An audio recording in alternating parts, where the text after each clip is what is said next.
Resumido.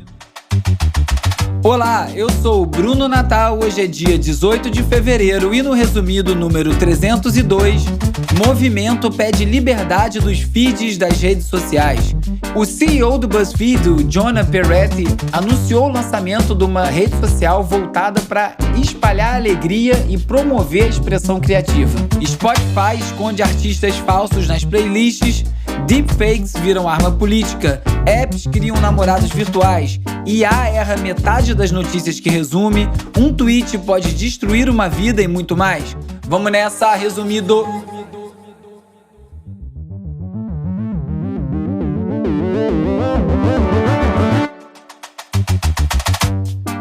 Olá, resumista! Esse é o Resumido, um podcast sobre cultura digital e o impacto da tecnologia em todos os aspectos das nossas vidas. Sei que eu prometi novidades na semana passada e acabei não lançando, mas essa semana vem, eu prometo. Olho no feed porque tem um episódio extra a caminho essa semana.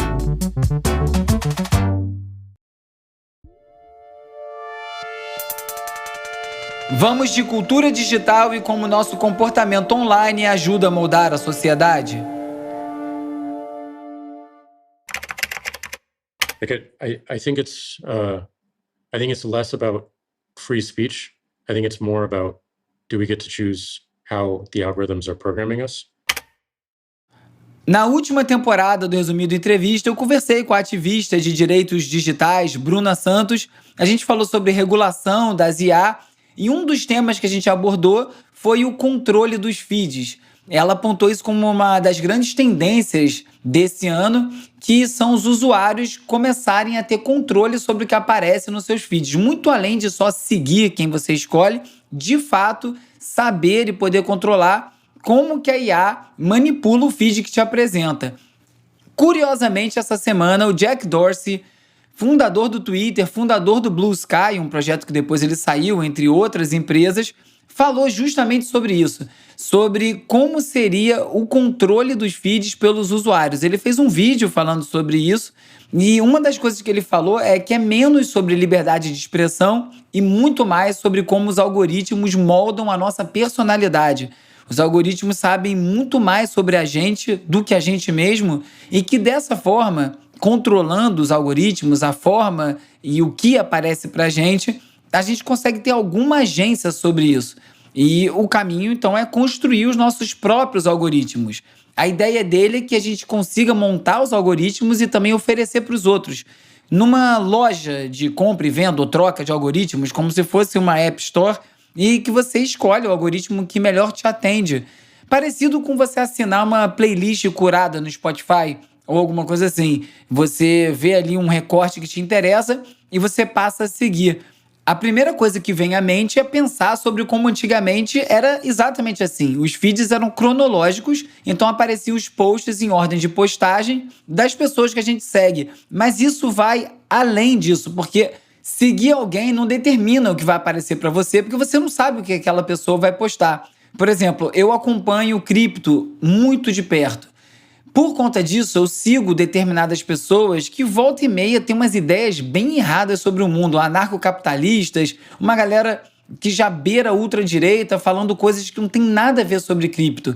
E eu não tenho opção, eu tenho a opção de deixar de seguir, mas eu não quero porque as informações de cripto me interessam.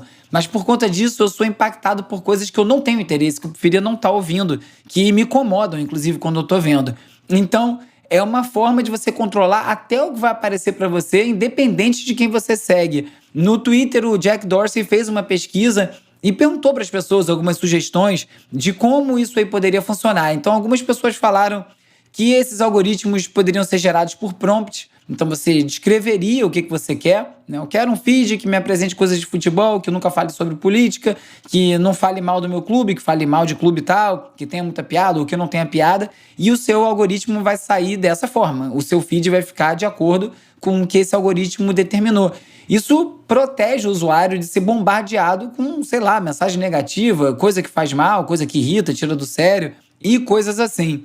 É uma visão bem avançada e bem alinhada com o que eu penso sobre o futuro dos algoritmos, sobre qual é a melhor forma dessas redes sociais funcionarem. E muito importante vindo de alguém como o Jack Dorsey, é o cara que, como eu falei, simplesmente fundou o Twitter. Ele conhece disso. O Jack é um programador de mão cheia, é muito envolvido em várias questões, tem vários problemas em relação ao discurso dele, mas ele talvez seja um dos poucos dessa turma de Big Tech que ainda tem alguma preocupação com esse tipo de questão, né? Ao contrário do que a gente vem vendo de empresas como o Google, Facebook, Meta e todas as outras. E em linha com esse pensamento do Jack Dorsey, da Bruna Santos, do que eu venho falando sobre controle dos algoritmos, o CEO da BuzzFeed falou essa semana sobre o plano de construir uma rede social operada por inteligência artificial. É mais ou menos a mesma coisa que o Jack falou. De que forma que o usuário pode ter controle do que vai aparecer para ele e tirar esse poder da mão dos grandes donos, das grandes corporações de Big Tech que controlam a mídia hoje em dia.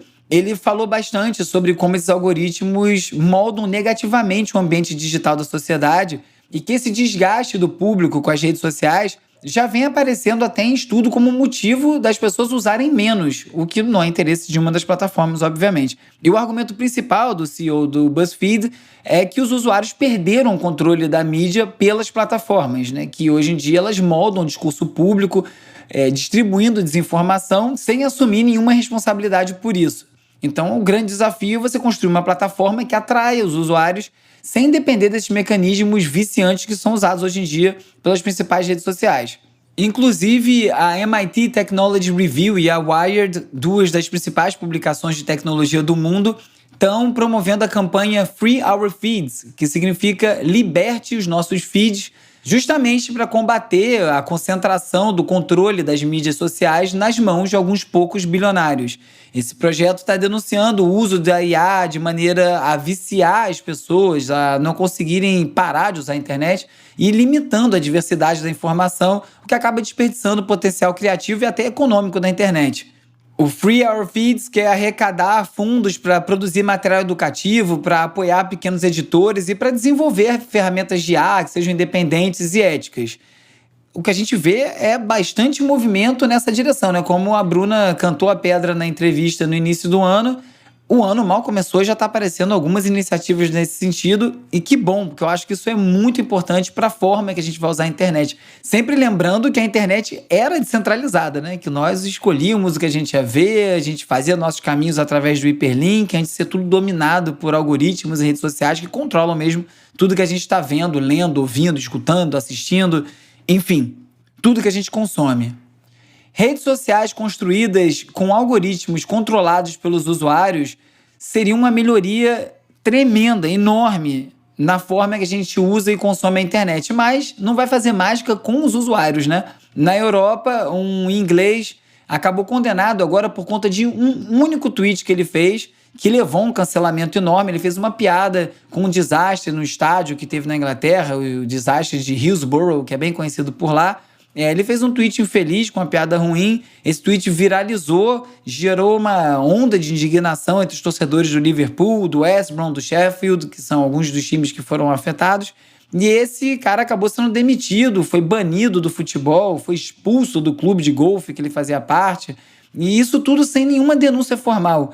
A polícia fez a acusação com base na lei de comunicações maliciosas e acabou declarando ele culpado. Hoje ele vive de auxílio-desemprego e sofreu várias ameaças e tem muito medo de sair de casa. Esse episódio, por mais que ele esteja errado com a piada infeliz que ele fez, mostra esse poder destrutivo das redes sociais. E também esse fenômeno da desinibição online. As pessoas falam coisas online que talvez não falassem ao vivo. Às vezes as pessoas exageram, falam coisas para causar, para conseguir engajamento, e isso acaba tendo consequências, né? Isso cai dentro de uma classificação de ofensa grave.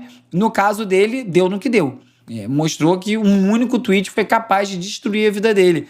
Talvez fosse um pouco diferente se a internet já estivesse numa outra dinâmica. Como eu disse, o caso dele foi bem específico, uma escolha pessoal, mas mostra como as redes sociais dominaram a nossa vida e a gente não tem nenhum controle sobre isso. Então, torcendo muito para chegar a hora que os feeds vão ser controlados por nós mesmos, os usuários. Agora é o momento de explorar as transformações causadas pelas inteligências artificiais.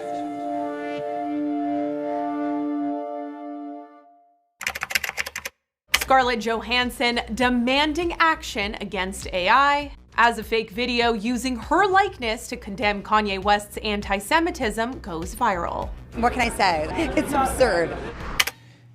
Semana passada, o rapper Kanye West aprontou mais uma vez, dessa vez online, fez uma série de tweets completamente absurdos, entre eles dizendo que o Hitler era alguém a ser elogiado e foi daí pra baixo. Acabou cancelado mais uma vez. Ele montou uma loja em que ele vendia camisetas com a suástica e essa loja acabou saindo do ar.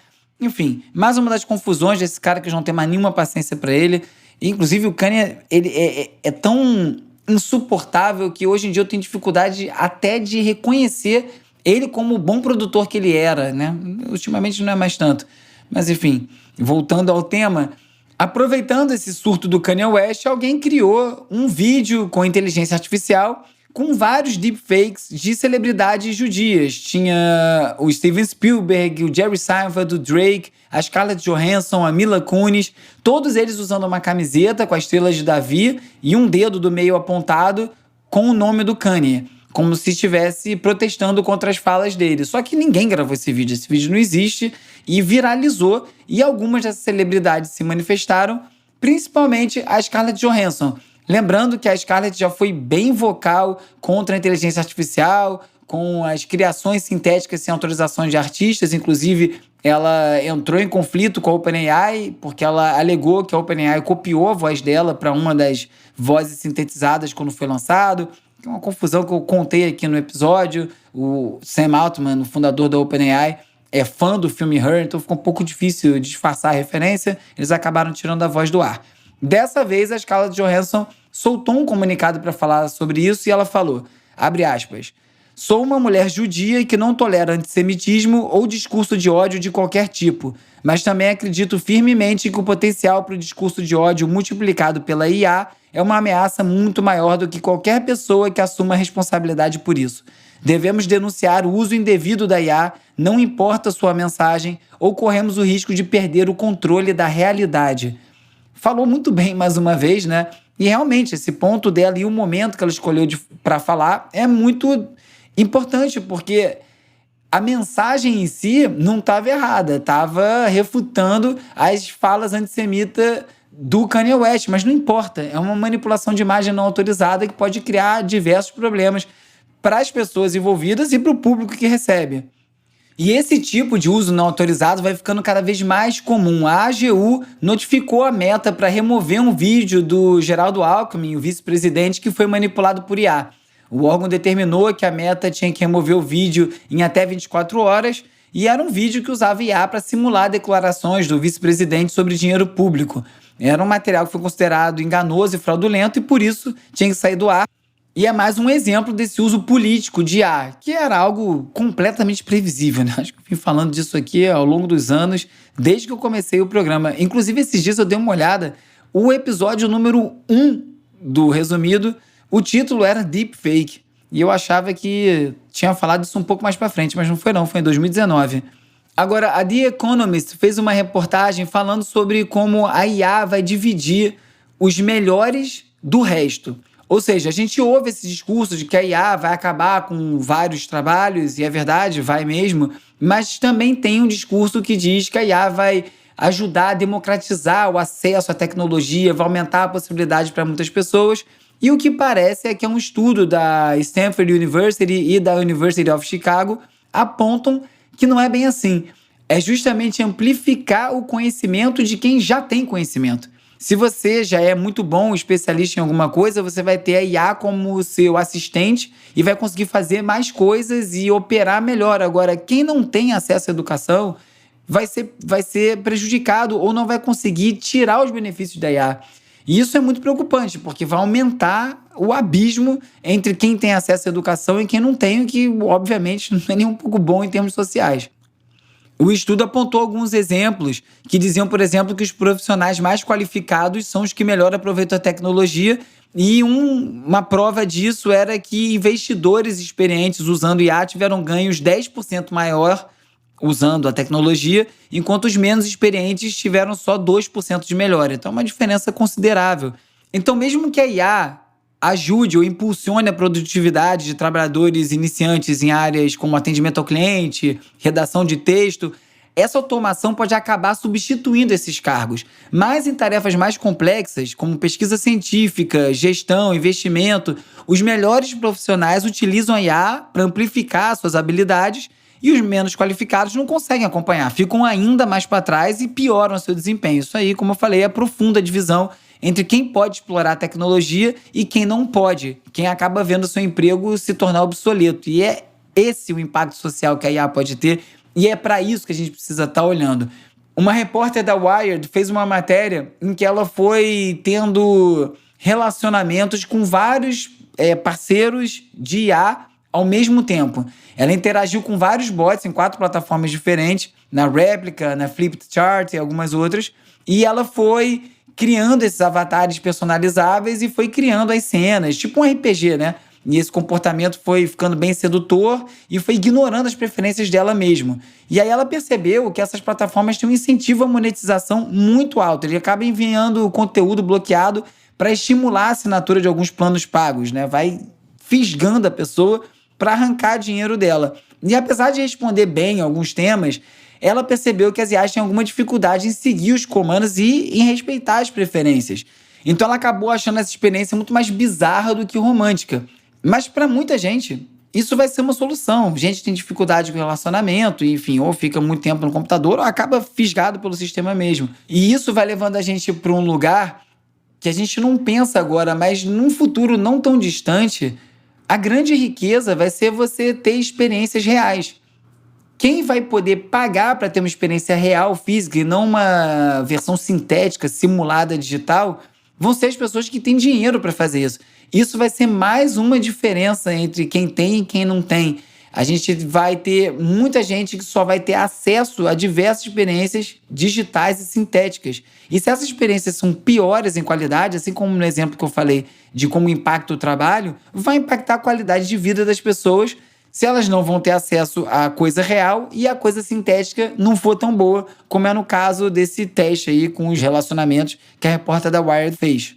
Outro uso de IA está sendo feito pelo Grindr, que é um aplicativo de relacionamento focado na comunidade LGBTQI+, e nesse caso ele cria um companheiro, um assistente para a pessoa que está ali procurando alguém no aplicativo. Então tem alguém para te ajudar, para ler suas mensagens, dar uma dica de como responder. Mas qual o valor que isso tem se as duas pessoas sabem que essa ferramenta está sendo usada? Porque se está disponível para um, está disponível para o outro. Então toda resposta que você recebe, você não sabe se ela é real, você pode questionar se ela é uma resposta escrita pela pessoa, se é algo sintético, isso começa a perder o valor e erodir um pouco ali a relação, né? A relação de confiança que tem que se estabelecer para um relacionamento. O Bumble, que é um outro aplicativo de relacionamento, também está usando IA, mas é um caminho diferente. Ele está usando IA para ajudar o usuário a aprimorar o seu perfil. Como montar um perfil que vai ter mais sucesso na rede social. Também é complicado, né? Porque você vai botar uma coisa ali que talvez não seja verdade, mas é a coisa que desempenha melhor na plataforma. No fim das contas, vai ser todo mundo manipulado. Quem está usando isso para criar o perfil, a pessoa que é impactada pelo perfil, e fica tudo meio de mentira, né? Vai ser uma relação entre coisas artificiais e sintéticas. E falando de conteúdo sintético, a 404 falou de uma série de documentários de true crime, né? Esses que contam a história de algum assassinato, que fez um sucesso danado no Facebook, e todos os assassinatos foram criados por IA. As imagens também. Então, se você entrar no canal, você vai ver que os vídeos têm umas imagens de apoio para você ficar vendo, tem uma narração, mas é tudo criado com IA. E aí teve um vídeo específico de um assassinato no Colorado que chegou a ter 2 milhões de visualizações. E aí, uma repórter do Denver Post começou a receber questionamento por que o jornal não estava cobrindo esse crime. Isso confundiu as pessoas completamente, as autoridades locais tiveram que negar, não teve nenhum crime, isso nem existe. E aí as pessoas começaram a se dar conta que elas estavam vendo ficção, não estavam vendo um produto documental, não era um documentário, era só ficção criada por IA.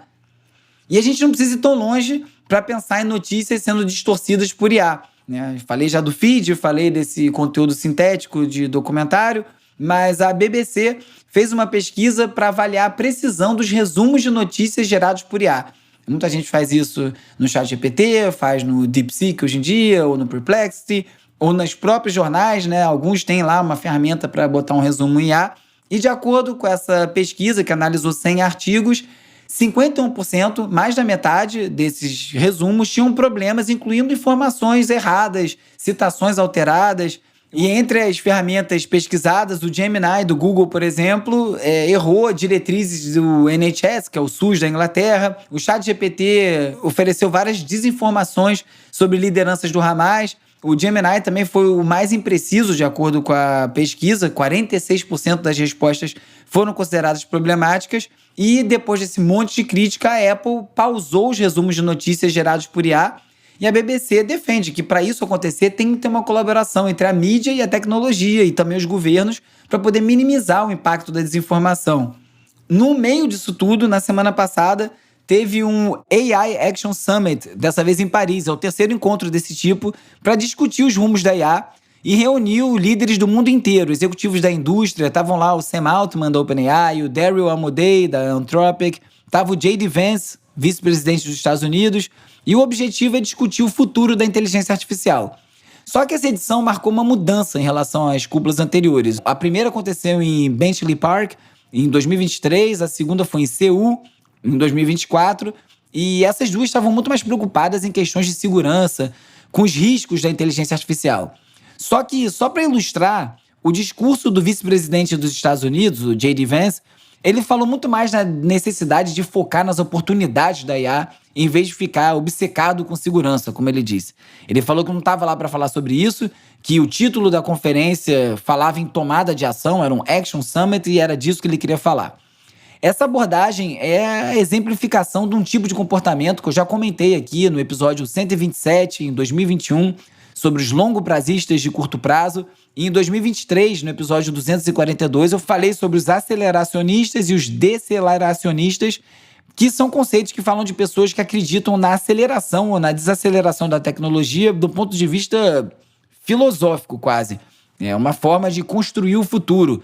Os aceleracionistas e os longo-prazistas acham que, já que tudo vai acontecer mesmo, acelera o processo para a gente chegar logo na conclusão. Ah, vai ter aquecimento global? Então deixa fritar. Já que vai chegar, chega logo e a gente já sabe como é que vai ter que lidar com isso. Um pensamento bem maluco, né, para não dizer idiota, e é completamente alinhado com esses líderes de Big Tech. E para contrapor a isso, pelo menos, o presidente da Anthropic, o Daryl Amodei, é uma pessoa mais cautelosa. Ele tem uma visão mais pensada sobre as consequências da IA e ele falou que a gente precisa continuar abordando os riscos potenciais. A cúpula rendeu uma declaração sobre a IA ser mais inclusiva e sustentável, foi assinada por 60 países, mas os Estados Unidos e o Reino Unido não aderiram e não assinaram. Eu vou falar mais sobre esse encontro na newsletter dessa semana, então se você não assina ainda O Futuro Explicado, a newsletter do Resumido, corre lá em resumido.cc/newsletter e faça a sua assinatura enquanto ainda é de graça. E agora é hora de falar sobre como as Big Tech moldam o nosso comportamento.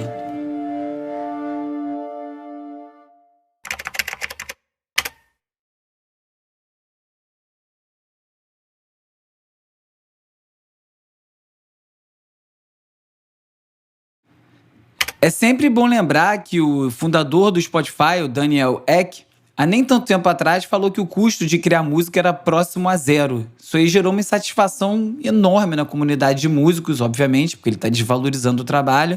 E certamente ele já estava pensando nessas questões de como criar com o IA para baratear o processo do Spotify. Isso é mais um exemplo do que eu estou falando sobre a prevalecência dessas plataformas na maneira que a gente consome conteúdo. Embora eu nem goste de chamar música, filme de conteúdo, mas é o que a gente tem para hoje, né? Uma matéria do New York Times fala que o YouTube já se tornou o principal conteúdo assistido em televisões, em aparelhos de TV. As pessoas assistem hoje mais YouTube numa televisão do que canais de TV a cabo, de TV aberta. Esse é o poder dessas plataformas, né? E para combater esse tipo de vida algorítmica na cultura, no meio cultural, já tem várias soluções sendo desenvolvidas, né? Plataformas, comunidades, em que você ouve música que é curada, escolhida por humanos. São plataformas que não têm um algoritmo por trás, não tem uma inteligência artificial determinando o que você vai ouvir na sequência ou aparecendo para você na sua tela e no seu feed. Parece um conceito antigo, né? Até uma rádio, parece um DJ, parece uma loja de disco. Mas nesse universo de IA, que parece que vai se sobrepor e vai tomar conta de todas as nossas decisões, o fator humano vai ser sempre diferencial. O ser humano gosta de estar com outros seres humanos, não com outros robôs, né? Então, de certa forma, a camada de segurança, essa rede de segurança, se a gente pode dizer algo assim, é a nossa humanidade, é o nosso desejo de estar junto e de trocar, que é intrínseco do ser humano. Então vão aparecer soluções. Como a gente já viu várias vezes há alguns anos, essas plataformas vêm e vão. Algumas parece que nunca vão deixar de existir, nunca vão perder o seu poder. Você pode pensar no Yahoo, pode pensar no MySpace, mas elas deixam de existir em algum momento. Então acho que os humanos ainda vão liderar essa corrida aí pela curadoria musical. E um dos livros mais comentados do ano, apesar do ano ter acabado de começar, é o Mood Machine, da Liz Pelly, que fala sobre como o Spotify transformou a maneira que o mundo consome música. Tá aí outro tema que eu já falei bastante por aqui. Ela conta a história de como o Spotify vem moldando a indústria da música desde o seu início. Em um dos capítulos, chamado The Ghosts in the Machine, que eu até comentei aqui num outro episódio, né, o Fantasma na Máquina, fala sobre a criação de artistas sintéticos com IA para preencher as playlists do Spotify. Isso, obviamente, tem um estímulo comercial, porque quando o Spotify bota para tocar nas playlists músicas que são sintéticas, que não tem autor, não precisa pagar direito autoral, e assim fica mais dinheiro para a empresa, porque não tem que repassar para as gravadoras nada. E tem várias questões aí, né? Porque isso faz com que a plataforma deixe de ser uma plataforma de descoberta, que você acha músicas novas, e também o usuário não sabe se ele está ouvindo um artista original ou não. Aí tudo bem, alguém vai dizer, playlist de música para dormir, música para estudar, não faz diferença, é um ruído de fundo, tudo bem, mas acho que o usuário tem o direito de saber o que ele está ouvindo. Inclusive, ele pode querer não participar disso. Eu quero ouvir um artista que eu quero que ele seja remunerado. O Spotify chama isso de Perfect Fit Content, PFC, uma espécie de conteúdo perfeito. Então, cria-se músicas que vão se encaixar exatamente naquele usuário está querendo, para que ele mude, por isso ela botou, acho que o nome do livro de Mood Machine, clima, né? Máquina do clima. E assim, a empresa fatura mais e o usuário acaba sendo satisfeito, mesmo que ele não saiba que está ouvindo um lixo sintético. Eu tenho uma relação com o Spotify muito particular, já falei sobre isso aqui algumas vezes, já foi a minha empresa favorita, eu já visitei a sede da empresa na Suécia, tirei foto na porta, mas a verdade é que, passado alguns anos, a impressão que eu tenho, a sensação que eu tenho é que o Spotify destruiu a minha relação com a música. Hoje em dia eu tenho uma dificuldade muito maior de escolher o que eu vou ouvir, porque a gente ficou dependente ali do Spotify, da maneira que ele organiza, e eu acho que essa história pode ser contada de uma maneira bem simples, né? A gente tinha o Spotify, a gente tinha que saber que disco queria ouvir. Depois veio uma camada social na plataforma, ou seja, você podia ter amigos no Spotify, tinha um inbox lá que você mandava música para um, recebia música de outro e tinha esse tipo de troca. Num belo dia eles fecharam esse inbox, eu nunca entendi porquê, né? Que bom, hoje eu entendo, na época eu não entendi. Fecharam o inbox e começaram a priorizar as playlists. Começou todo mundo a fazer playlist, um estímulo muito grande do Spotify. Façam playlists, montem suas músicas, monta sua playlist em vez de estimular ouvir o disco inteiro. Quando todo mundo aprendeu a fazer playlist, o Spotify começou a fazer as próprias playlists. E aí começou a priorizar as playlists criadas pelo próprio Spotify em detrimento das playlists criadas pelo usuário. E nessas conseguiram conduzir a audição de todo mundo, igual rádio, com as mesmas intenções, de faturar com jabá e outras formas de monetização. Então, nesse processo inteiro, o Spotify acabou conduzindo e virando uma força para a música. O Spotify hoje em dia decide quem vai fazer sucesso e quem não vai. Se você tá ali entre as primeiras músicas de uma playlist com muitos seguidores, a sua música vira. Se você não tá, não vai virar. Ok, você pode argumentar, sempre foi assim, também era no rádio, não tocava todo mundo, mas isso vai completamente contra o conceito de internet, de online, de acesso livre, de uma certa igualdade no terreno para todo mundo tentar alcançar algum lugar. E, de novo, ninguém é obrigado a usar o Spotify, pode mudar as outras plataformas, mas a verdade é que é a principal plataforma e domina o mercado hoje em dia. E quando uma plataforma tem esse poder todo, ela tem o poder de controlar o mercado, isso não é pouca coisa. Então, acho que a única forma de solucionar isso é parecido com o que eu falei no início do programa, que é o controle do feed. Hoje em dia você não controla a sua home no Spotify, é empurrado uma quantidade de coisa. Os programas que você quer ver de podcast não aparecem para você, muita gente reclama disso, da notificação do resumido no Spotify, mesmo quem ativa o sininho. Aliás, Se você não faz isso, ativa o sininho ali, ajuda e segue o Resumido no Spotify, no Apple Podcast, onde você estiver ouvindo esse episódio agora. Mas a gente tem mais uma relação nossa mediada pelas plataformas, com todos os custos e todos os ônus que isso traz. Então, o que a gente pode fazer para mudar, no caso do Spotify é um pouco mais fácil, é ter intencionalidade no que a gente vai fazer. Se você quer ouvir uma música, escolhe a música que você quer ouvir. Se quer montar uma playlist, monta uma playlist você. Tudo bem, tem muita dica boa no Spotify, é inegável. Eu já conheci várias bandas através do Discover Weekly e outras formas algorítmicas do Spotify. Mas eu prefiro criar minha própria playlist, controlar a minha experiência de ouvir música, por mais que ela ande meio capenga, como eu falei. Porque o que o Spotify quer é uma plataforma que mantém os usuários dentro da sua zona de conforto, né? Ou como o Spotify mesmo chama, diz a autora do livro, as zonas de retenção de cliente. Cara, quando a experiência de ouvir música adota esse tipo de termo, a gente sabe que a coisa foi parar num lugar ruim, né? Porque o Spotify prefere que você se envolva com a música dessa maneira passiva, distraída, e não de uma maneira ativa. Porque se ele não sabe o que você vai ouvir, ou não conduz a sua audição, ele não tem como controlar tão bem, tão afinado. Bom, trocadilho péssimo, afinado, mas enfim, não consegue controlar essa experiência do usuário da maneira que é mais otimizada para a plataforma. Então, entre você e a plataforma, fica com a sua escolha, que com certeza vai ser melhor.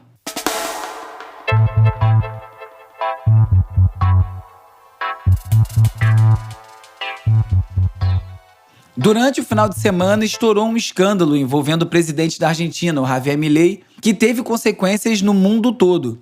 O Milei divulgou no Twitter dele o lançamento de uma criptomoeda, uma meme coin chamada Libra. Meme coin, para quem não lembra, ou para quem não sabe, é uma moeda digital que é baseada num meme, baseada em fenômenos culturais populares, em celebridades. Normalmente não tem nenhuma utilidade, não tem nenhum valor real, serve só para medir popularidade e para especular. Eu falei bastante sobre meme coin no episódio 259, em abril do ano passado. Aliás, valeria a pena eu destacar esse trecho, transformar num Reels, alguma coisa assim. Enfim, se você quiser saber mais, confere esse episódio. Voltando ao final de semana, o Milei compartilhou então o link para quem quisesse comprar essa moeda. Disse que era para ajudar a financiar pequenas empresas, startups da Argentina, mas algumas horas depois ele apagou essa postagem, coincidentemente, logo depois que o preço da moeda já tinha despencado. No primeiro momento, quando as pessoas souberam desse lançamento, e como acontece no mercado de meme coin, você compra a moeda a frações de centavo para tentar vender depois por 1 centavo e aí faturar muito dinheiro. E quando todo mundo vende, o mercado despenca. Dessa vez, isso aconteceu no espaço de pouco mais de 1 hora. A moeda chegou a um valor de mercado de 4 bilhões de dólares, caiu para quase zero, e nessa, quem estava por dentro do esquema, inclusive envolvidos no lançamento, meteu o pé com 100 milhões de dólares dos investidores, rapelou a galera toda no que se chama um rug pull, uma puxada de tapete no meio cripto. São os piores projetos, porque são projetos criminosos. Esse caso do Milei não é nenhum caso isolado. Outros líderes e figuras públicas já se envolveram em polêmicas parecidas. O Donald Trump, inclusive, logo antes de assumir o cargo de presidente dos Estados Unidos, ele lançou a moeda Trump, que saiu a frações de centavos e chegou a valer 70 dólares um pouco antes da posse, antes de despencar completamente. Logo depois foi lançada a moeda da primeira-dama, Melania Trump, que também foi no mesmo esquema de rug pull. A moeda valorizou e despencou, mas muito mais rápido do que a do Trump. Também teve um país africano que lançou a própria moeda, teve o CEO da Binance, uma das maiores gestoras de criptomoedas, que lançou também a sua própria meme coin. E não por coincidência, a equipe que está por trás do lançamento da Libra, essa moeda da Argentina, também esteve envolvida no lançamento da moeda da Melania Trump no mês passado. Esses casos têm gerado um dano significativo para o ecossistema de criptomoeda, porque vai minando a confiança dos investidores e acaba atraindo também uma atenção regulatória que às vezes não é desejada, principalmente por quem está aplicando o golpe. Então tem muito risco você investir, entre aspas, em meme coin. E eu falo entre aspas porque meme coin é muito especulativo e opera em muitos casos muito mais como um cassino. Diferente das criptomoedas estabelecidas, que têm utilidade, apesar de serem muito especulativas, tem fundamento. Meme coin não tem fundamento. E uma das defesas do Milei foi dizer que quem botou dinheiro ali sabia o que estava fazendo. Era gente do meio, sabia do risco. E olha, eu nem acho que ele está completamente errado nisso, não. Porque quem botou dinheiro botou de olho grande, achando que ia se dar bem, mas muito desavisado caiu junto. Afinal, foi um tweet de um presidente de um país. E então muita gente entrou nisso sem saber o risco envolvido. Agora, Apesar de tudo isso que está acontecendo nas últimas semanas e o desespero que está no mercado cripto querendo frear o sucesso das meme coins, tem uma coisa importante de dizer, que é o valor que as meme coins têm, que não se sustenta nesse formato que está. Isso aí é pura especulação e muitos golpes envolvidos, mas as meme coins são uma evolução dos ativos digitais que vão redefinindo a nossa compreensão de valor online. Quanto vale a reputação de alguém no mundo digital? E se tem uma coisa que eu acredito muito é que o mundo não vai ficar menos digital, né? Ele vai ficar mais digital. E esses tokens são uma forma imediata, tangível de você medir o valor do ambiente digital. Cada celebridade, cada entidade, cada meme, cada conceito pode encontrar uma representação no ecossistema, seja por uma meme coin, né, um token, ou um NFT, que também é um token, e ter esse valor medido. No caso do token do Trump, por exemplo, ele serve para ilustrar essa nova realidade, porque não é só uma meme coin, é uma social token, né? É um token social, é uma representação digital do valor da persona do Trump. Essa representação ela é permanente, porque tudo fica registrado na blockchain, fica para sempre. Então, independente da compreensão ou do interesse do Trump quando ele lançou o token dele, ou do Milei lançando essa Libra, esse tipo de token reflete o valor percebido dessa pessoa, ou desse meme, ou dessa entidade no meio digital. Essa representação digital não fica isolada do mundo físico. Então, se o Trump valeu $70 antes da posse e agora está valendo, sei lá, $3, eu não vi o preço, significa uma desvalorização da percepção da pessoa dele. Hoje em dia, a gente só tem uma forma de medir o sucesso, a relevância online de alguém, que é o número de seguidores. Às vezes, o engajamento, pelo número de comentários.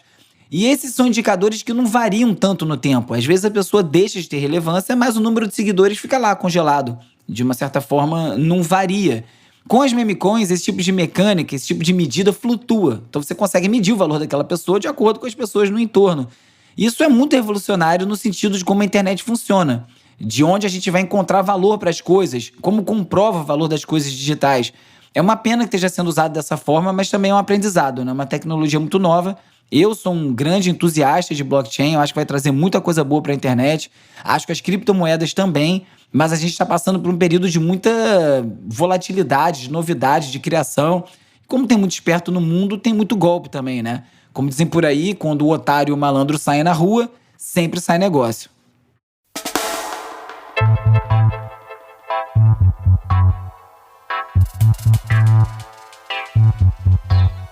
Então depois me conta através das redes sociais do Resumido. Tem @resumido.podcast no Instagram, no TikTok, no Threads. Tem Bruno Natal no Blue Sky. Tem Urbe, URBE no Twitter. E tem o youtube.com/resumido. Tem vários canais pra gente se falar. E vai ser legal ouvir se você quer saber mais disso, se ficou clara essa explicação. E é uma maneira de a gente estar conectado e conversando mais. E se você quiser, você pode enviar uma mensagem pelo WhatsApp ou pelo Telegram pra mim, chega no meu telefone, para 21 97 969 5848 e a gente fala por lá também. Hora de relaxar com as dicas de ver, ler e ouvir.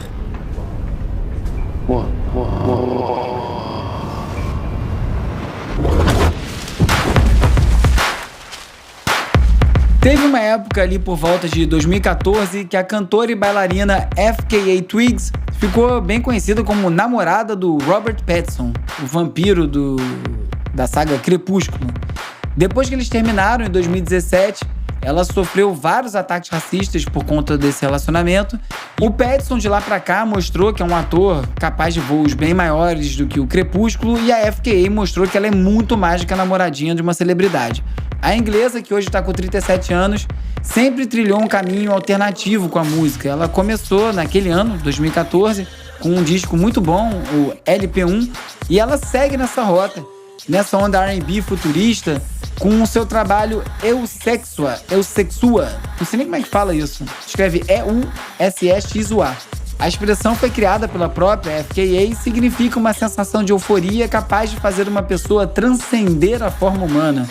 O disco acaba mostrando isso aí, com momentos que lembram uma onda esotérica da Kate Bush e uns outros momentos que lembram uma onda techno da Madonna na fase Ray of Light.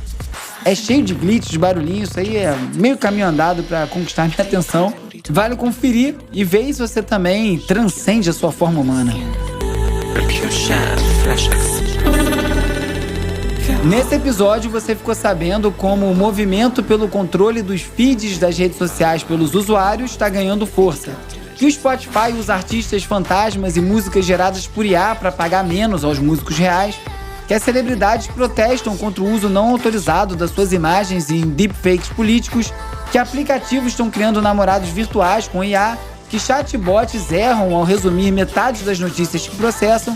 Que um homem perdeu o emprego e a reputação por conta de um único tweet e muito mais.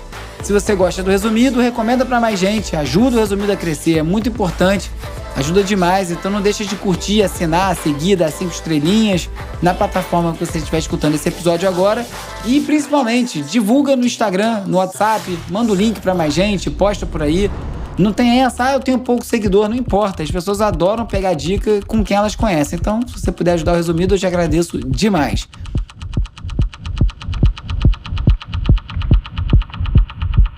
O Resumido é produzido e apresentado por mim, Bruno Natal. O roteiro é escrito por mim, pelo Agenor Neto, com a colaboração do Carlos Calbuque Albuquerque.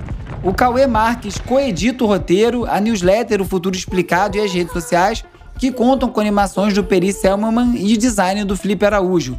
A edição e mixagem desse episódio foi feita pelo Miguel Mermanstein, a foto da capa é do Jorge Bispo e o tema original foi composto pelo Gustavo Silveira. Eu sou o Bruno Natal, obrigado pela audiência e semana que vem tem mais Resumido.